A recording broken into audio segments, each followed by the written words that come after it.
Okay, I decided that this needed some color, and so after I did the line drawing on the wet paint, I began to actually paint it, and it looks actually more like a painting, and I kind of like the effect of it. But it's really neat to know that you can start drawing by drawing in wet paint, and so that's what I did with this particular vase. A lot of times I discover things just by playing around and experimenting with the material. And so I also discovered that you can take a stencil, and using a stencil you can actually put it on the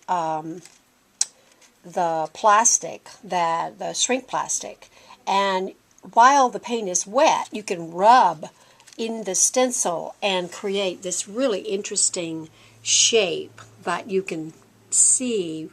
It's very subtle, but you can see it in the background, and I thought that was kind of cool. And so what I'm doing now is I'm experimenting with skin color, and I'm going to do my skin color so it's not going to be realistic skin color. It's going to have some green tones to it, because I really like doing that. I really do a lot of skin color that's not really realistic. Sometimes, not all the time. Like this painting here is more of a realistic painting, and it has realistic skin color. But I do, a lot of times I do, and this one here too has realistic skin tones. But a lot of times I do skin color that is that has green tones in it and also blue tones in it. And this particular one, I just feel like it should have some of that.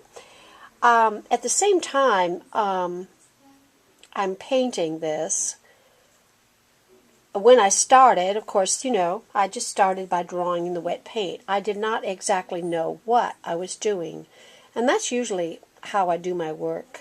A lot of times I start with just something that starts with a line drawing, or sometimes I even paint a canvas black, and then I paint in the wet paint. And sometimes I even do pastels on in the black paint.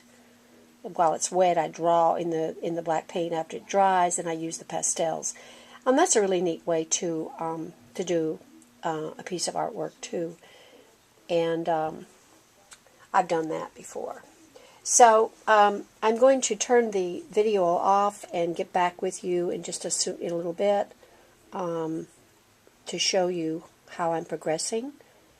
And now, whether or not I'm going to actually put this in the toaster oven, at this point, I'm not real sure. I really like the way it's coming along.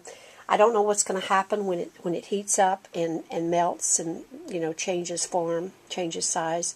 I kind of like painting on this plastic. So, you know, I think it's neat as a surface. But I will get back with you and show you what I'm doing in a little bit.